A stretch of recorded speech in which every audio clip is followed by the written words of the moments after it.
Assalamualaikum warahmatullahi wabarakatuh. Perkenalkan, nama saya Ad-Durul Fitrah dari kelas 41 Manajemen SDM, mata kuliah Manajemen Perubahan. Baiklah, di sini saya akan mempresentasikan materi dari bab 4, yaitu tipologi perubahan organisasi. Baiklah, saya akan menjelaskan materi tersebut. 1. Konsep tipologi perubahan. Berubah atau diubah. Untuk itu, suatu organisasi harus menyadari bahwa apapun yang dilakukan dalam perubahan pada intinya adalah untuk menjaga kedinamisan organisasi menuju pada peningkatan kualitas dalam menghadapi perkembangan zaman.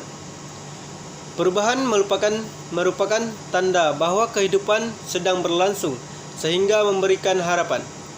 Walau harapan itu terkadang menjadi kurang terkendali, liar, lepas dan kompetitif.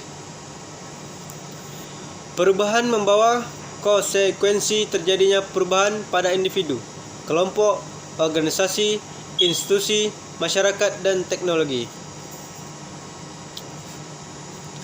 Transformasi atau perubahan adalah suatu hal yang pasti terjadi karena ada yang ajak. Perubahan tidak dapat dihindari dalam kehidupan umat manusia dan merupakan tantangan yang harus dihadapi guna kemajuan di masa depan. Transformasi sudah menjadi sebuah isu global sejak didengungkan revolusi industri. Organisasi yang ingin menjadi pemenang dalam persaingan bisnis abad megatrend harus mampu melakukan berbagai perubahan dan inovasi secara adaptif dan fleksibel yang harus dipersiapkan oleh manajer-manajer. Perubahan dapat saja terjadi tanpa dapat diprediksi, namun juga pada perubahan yang dapat diprediksi.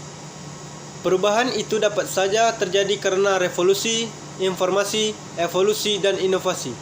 Demikian pula pada tahun 1998, Indonesia mengalami perubahan besar tanpa dapat diprediksi melalui reformasi. Setelah kejadian itu, gejala perubahan di segala bidang kehidupan, tren peningkatan. Boleh jadi ini efek reformasi maupun akibat globalisasi serta perkembangan teknologi informasi yang sangat akseleratif. Pengetahuan tentang tipologi perubahan menjadi penting agar para manajer memahami karakteristik setiap perubahan organisasi sehingga tidak terjebak pada belantara perubahan. Yang kedua yaitu strategi pentingnya perubahan organisasi. Hal ini dapat dilihat dari 5 tipe. Berikut adalah daftar 5 jenis perubahan organisasi yang dijalani perusahaan. 1. Perubahan keseluruhan organisasi.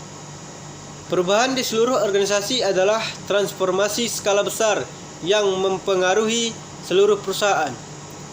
Ini dapat mencakup restrukturisasi kepemimpinan, menambahkan kebijakan baru, atau memperkenalkan teknologi perusahaan baru.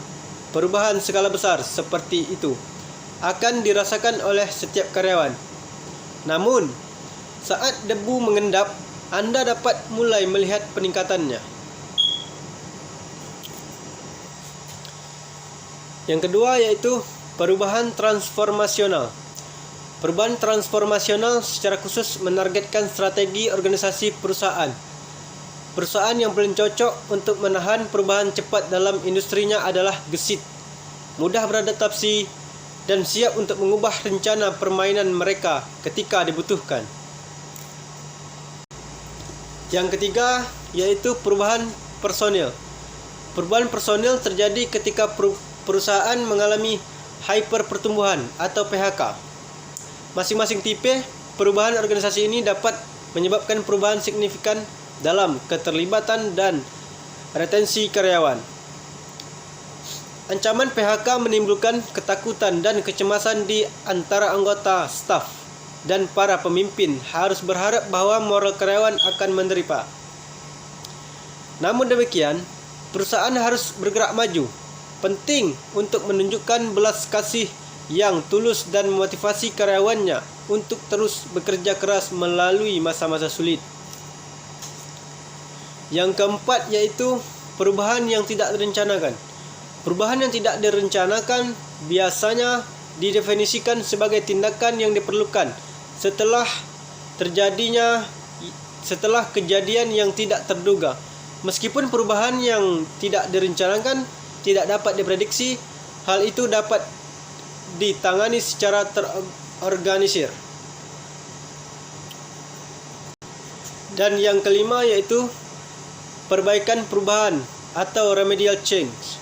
Para pemimpin menerapkan perbaikan ketika mereka mengidentifikasi kebutuhan untuk mengatasi kekurangan atau kinerja perusahaan yang buruk.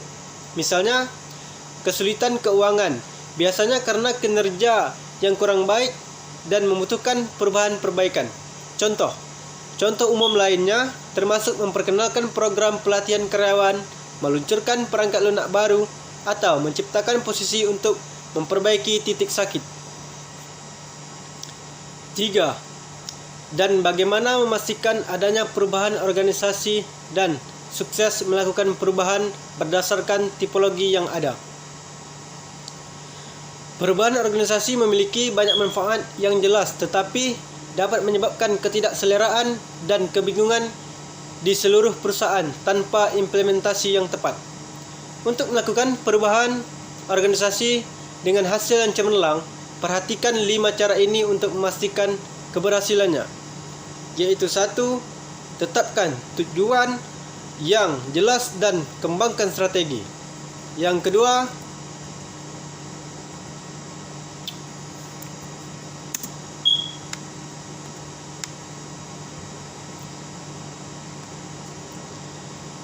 kedua, mengatasi resistensi dan keterlibatan staf. Yang ketiga, menawarkan dukungan manajemen. Yang keempat, pembelajaran konstekstual untuk teknologi baru. Dan yang kelima, pelatihan kelincahan atau ahli dan investasi. 4. Siklus hidup organisasi. Siapapun yang mendirikan organisasi tidak hanya berharap organisasi tersebut sekadar bisa hidup dan menjalankan kegiatan, namun juga berharap agar organisasi yang didirikan terus tumbuh berkelanjutan. Dengan kata lain, setiap organisasi hampir pasti selalu mengalami siklus hidup, dan pada setiap dalam siklus hidup tersebut pasti mengalami perubahan.